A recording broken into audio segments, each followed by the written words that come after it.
ಹಿಮಾಲಯದ ಮಹಾತ್ಮರ ಸನ್ನಿಧಿಯಲ್ಲಿ ಗುರುರ್ ಬ್ರಹ್ಮ ಗುರುರ್ ವಿಷ್ಣು ಗುರುರ್ ದೇವೋ ಮಹೇಶ್ವರಃ ಗುರುರ್ ಸಾಕ್ಷಾತ್ ಪರಬ್ರಹ್ಮ ತಸ್ಮೈ ಶ್ರೀ ಗುರವೇ ನಮಃ. ತ್ಯಾಗದ ಹಾದಿ. ನೃತ್ಯಾಂಗನೆಯೊಡನೆ ಆದ ಅನುಭವ. ನನ್ನ ಗುರುಗಳು ಆಗಾಗ ನನಗೆ ಹೀಗೆ ಹೇಳುತ್ತಿದ್ದರು: ಇಡೀ ವಿಶ್ವವೇ ಒಂದು ಕಲಿಕೆಯ ವೇದಿಕೆ. ಕಲಿಕೆಗೆ ನನ್ನನ್ನು ಮಾತ್ರವೇ ಅವಲಂಬಿಸಬೇಡ. ಪ್ರತಿಯೊಬ್ಬರಿಂದಲೂ ನೀನು ಕಲಿಯಬೇಕು. ಒಮ್ಮೆ ಸೂಚನೆ ನೀಡಿದರು: ಮಗು, ಈಗ ನೀನು ಡಾರ್ಜಿಲಿಂಗಿಗೆ ಹೋಗು. ನಗರದ ಹೊರವಲಯದಲ್ಲಿ ಒಂದು ಹೊಳೆಯಿದೆ. ಅದರ ದಡದ ಮೇಲೆ ಒಂದು ರುದ್ರಭೂಮಿ ಇದೆ. ಏನಾದರೂ ಸರಿ, ಪಟ್ಟು ಬಿಡದೆ 41 ದಿನ ಒಂದು ವಿಶಿಷ್ಟ ಸಾಧನೆಯನ್ನು ಅಲ್ಲಿ ಕೈಗೊಳ್ಳಬೇಕು. ಅದರ ವಿವರಗಳನ್ನು ಹೇಳಿಕೊಡುತ್ತೇನೆ. ನಿನ್ನ ಮನಸ್ಸು ನಿನಗೆ ಈ ಸಾಧನೆಯನ್ನು ಕೈಬಿಡಲು ಪ್ರೇರಣೆ ನೀಡುವ ಪ್ರಯತ್ನ ಮಾಡಿದರೂ ನೀನು ಮಾತ್ರ ಆ ಸ್ಥಳವನ್ನು ಬಿಡಕೂಡದು. ಹಾಗೇ ಆಗಲಿ ಎಂದು ಹೇಳಿದೆ. ಅಂತಹ ಸ್ಥಳದಲ್ಲಿ ಇರಲು ಅನೇಕ ಜನ ಹೆದರುತ್ತಾರೆ. ಅವರು ವಿಚಿತ್ರ ನಂಬಿಕೆಗಳವರು. ಇದು ನನ್ನನ್ನು ವಿಚಲಿತನನ್ನಾಗಿ ಮಾಡಲಿಲ್ಲ. ನಾನು ಅಲ್ಲಿಗೆ ಹೋಗಿ ಒಂದು ಚಿಕ್ಕ ಹುಲ್ಲು ಜೋಪಡಿಯಲ್ಲಿದ್ದೆ.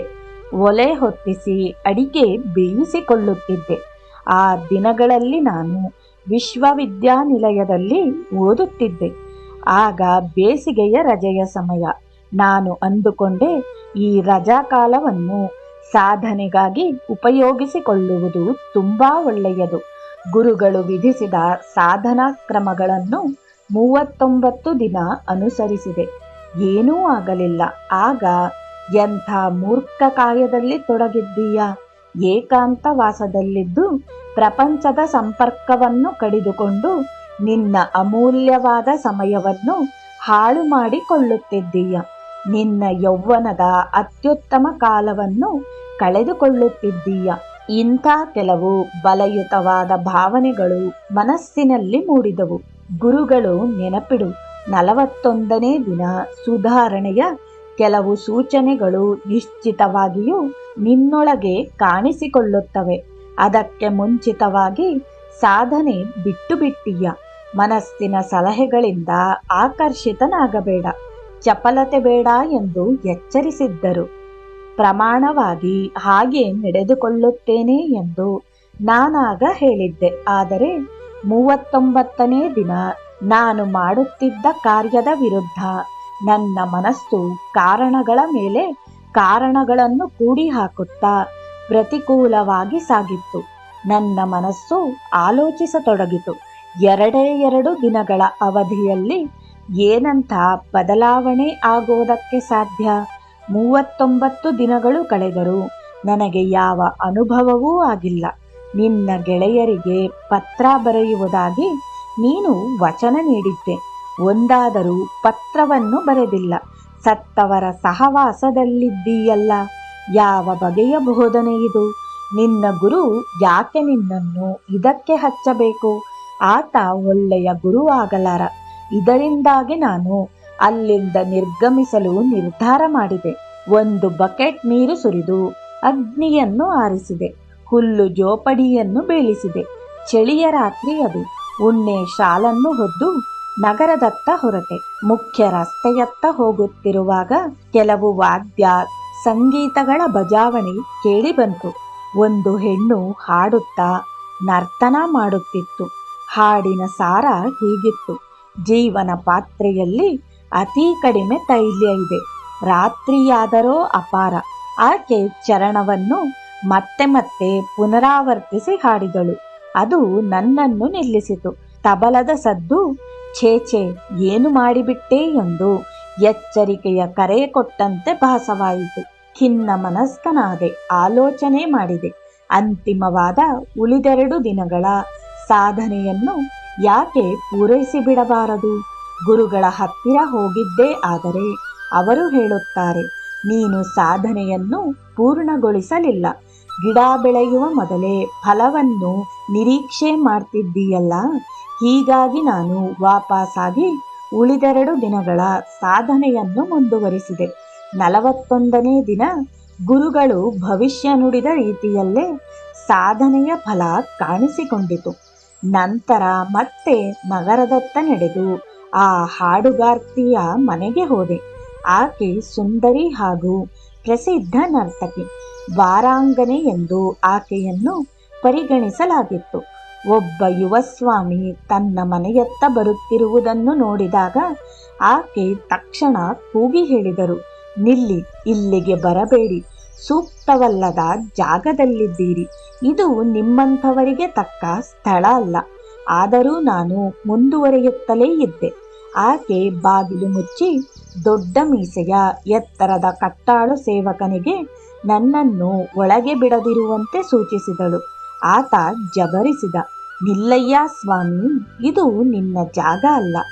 ನಾನಾಗ ಅವನನ್ನು ಕುರಿತು, ಹಾಗಲ್ಲಪ್ಪ, ನಾನಾಕೇನ ಕಾಣಬೇಕಾಗಿದೆ. ಆಕೆ ನನಗೆ ತಾಯಿ ಸಮಾನ. ಆಕೆಯಿಂದ ನನಗೆ ತುಂಬ ಸಹಾಯ ಆಗಿದೆ. ಆಕೆಗೆ ಋಣಿ ನಾನು. ಅವರ ಹಾಡು ನನ್ನನ್ನು ಎಚ್ಚರಿಸದೇ ಹೋಗಿದ್ದರೆ ನನ್ನ ಸಾಧನೆ ಪೂರ್ಣವಾಗುತ್ತಿರಲಿಲ್ಲ. ನಾನು ಸೋತು ನನ್ನನ್ನೇ ನಾನು ದಂಡಿಸಿಕೊಂಡು ಜೀವಮಾನವಿಡೀ ಸೊರಗಿ ಸುಣ್ಣವಾಗಬೇಕಾಗುತ್ತಿತ್ತು ಎಂದು ಹೇಳಿದೆ. ಆಕೆ ಇದನ್ನೆಲ್ಲ ಕೇಳಿಸಿಕೊಂಡು ಬಾಗಿಲು ತೆರೆದು ಹೊರಕ್ಕೆ ಬಂದಾಗ ಕೂಡಲೇ ಆಕೆಗೆ ಹೇಳಿದೆ, ನಿಜವಾಗಲೂ ನೀವು ನನಗೆ ತಾಯಿ ಸಮಾನ. ಸ್ವಲ್ಪ ಹೊತ್ತು ಇಬ್ಬರೂ ಮಾತಾಡಿದೆವು. ನಡೆದದ್ದನ್ನೆಲ್ಲ ಹೇಳಿದೆ. ನನ್ನ ಗುರುಗಳ ಬಗ್ಗೆ ಆಕೆ ಕೇಳಿದ್ದಳು. ನಾನು ಹೊರಡಲು ಎದ್ದಾಗ ಆಕೆ ನನ್ನನ್ನು ಕುರಿತು, ಈ ಕ್ಷಣದಿಂದ ನಾನು ನಿನ್ನ ತಾಯಿಯ ಹಾಗೆ ಬದುಕ್ತೇನೆ. ಇದು ನನ್ನ ವಚನ. ನಿನಗೆ ಮಾತ್ರ ಅಲ್ಲ, ಬೇರೆ ಅನೇಕರಿಗೂ ಸಹ ತಾಯಿಯಾಗಬಲ್ಲೆನೆಂಬುದನ್ನು ಸಾಧಿಸುತ್ತೇನೆ. ನನಗೆ ಈಗ ಪ್ರೇರಣೆ ಉಂಟಾಗಿದೆ ಎಂದು ನಿರ್ಣಾಯಕ ಧ್ವನಿಯಲ್ಲಿ ಹೇಳಿದಳು. ಮರುದಿನವೇ ಆಕೆ ಭಾರತದ ವಿದ್ಯಾಕೇಂದ್ರವಾದ ವಾರಣಾಸಿಗೆ ಹೋದಳು. ಅಲ್ಲಿ ಒಂದು ದೋಣಿಯ ಮೇಲೆ ಗಂಗೆಯಲ್ಲಿ ಇರತೊಡಗಿದಳು. ಸಂಜೆ ಹೊತ್ತಿನಲ್ಲಿ ಮರಳತಡಿಗೆ ಹೋಗಿ ಭಜನೆ ಮಾಡುತ್ತಿದ್ದಳು. ಸಾವಿರಾರು ಜನ ಭಾಗಿಗಳಾಗುತ್ತಿದ್ದರು. ದೋಣಿಯ ಮೇಲೆ ಆಕೆ ಬರೆದಿದ್ದಳು, ನನ್ನನ್ನು ಸಾಧು ಎಂದು ತಪ್ಪು ತಿಳಿದು ಬಿಟ್ಟಿರಿ. ಸೂಳೆಯಾಗಿದ್ದವಳು ನಾನು. ದಯವಿಟ್ಟು ನನ್ನ ಪಾದಗಳನ್ನು ಮುಟ್ಟಬೇಡಿ. ಆಕೆ ಎಂದು ಯಾರನ್ನು ನೇರವಾಗಿ ನೋಡುತ್ತಿರಲಿಲ್ಲ. ಯಾರೊಡನೆಯೂ ಮಾತಾಡುತ್ತಿರಲಿಲ್ಲ. ಯಾರಾದರೂ ಮಾತಾಡ ಬಯಸಿದರೆ ನನ್ನೊಡನೆ ಕುಳಿತು ದೇವರ ನಾಮ ಭಜಿಸು ಎಂದಷ್ಟೇ ಹೇಳುತ್ತಿದ್ದರು. ನೀವೇನಾದರೂ ಹೇಗಿದ್ದೀರಿ ಎಂದು ವಿಚಾರಿಸಿದರೆ ಆಕೆ ರಾಮ ಎಂದು ಭಜಿಸುತ್ತಿದ್ದರು. ನಿಮಗೆ ಏನಾದರೂ ಅಗತ್ಯವಿದೆಯೇನು? ಏನನ್ನಾದರೂ ನೀಡಬಹುದೇನು? ಇದಕ್ಕೂ ಉತ್ತರ ರಾಮ ಅಷ್ಟೇ, ಬೇರೇನೂ ಮಾತಿಲ್ಲ.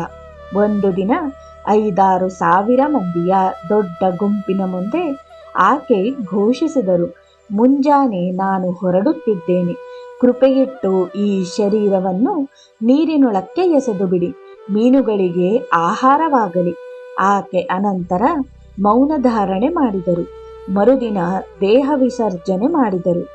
ಜಾಗೃತಿ ಮೂಡಿದಾಗ ನಾವು ಹಿಂದಿನದೆಲ್ಲವನ್ನೂ ಕಿತ್ತೊಗೆದು ಪೂರ್ಣವಾಗಿ ನಮ್ಮ ವ್ಯಕ್ತಿತ್ವಗಳನ್ನು ಪರಿವರ್ತಿಸಿಕೊಳ್ಳಲು ಸಾಧ್ಯ. ಪ್ರಪಂಚದ ಕೆಲವರು ಅತೀ ದೊಡ್ಡ ಸನ್ಯಾಸಿಗಳು ಒಂದು ಕಾಲಕ್ಕೆ ಅತೀ ಕೆಟ್ಟವರೂ ಆಗಿದ್ದರು. ಸೇಂಟ್ ಪಾಲ್ ಆಗಿ ಪರಿವರ್ತಿತನಾದ ಸೌಲ್ನ ಹಾಗೆ ಹಠಾತ್ತನೆ ಸೌಲಾನಿಗೆ ಡಮಾಸ್ಕಸ್ಗೆ ಹೋಗುವ ಮಾರ್ಗದಲ್ಲಿ ಪ್ರೇರಣೆ ದೊರೆತು ಆತನ ವ್ಯಕ್ತಿತ್ವ ರೂಪಾಂತರ ಹೊಂದಿತು. ರಾಮಾಯಣದ ಕರ್ತೃ ವಾಲ್ಮೀಕಿ ಇಂಥದ್ದೇ ಅನುಭವವನ್ನು ಪಡೆದವರು. ನಿಮ್ಮನ್ನು ನಿಕೃಷ್ಟವಾಗಿ ಭಾವಿಸಿಕೊಳ್ಳಬೇಡಿ.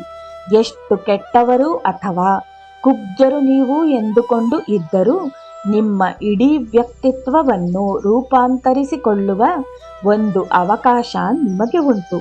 ಒಬ್ಬ ಶ್ರದ್ಧಾವಂತನಾದ ಪ್ರಯತ್ನಶೀಲನು ಯಾವಾಗಲೂ ಸತ್ಯವನ್ನು ಆತ್ಮಗತ ಮಾಡಿಕೊಳ್ಳಬಲ್ಲ ಹಾಗೂ ಎಲ್ಲ ಬಂಧನ ಮತ್ತು ಸಂಕಟಗಳಿಂದಲೂ ಬಿಡುಗಡೆಯನ್ನು ಸಾಧಿಸಿಕೊಳ್ಳಬಲ್ಲ.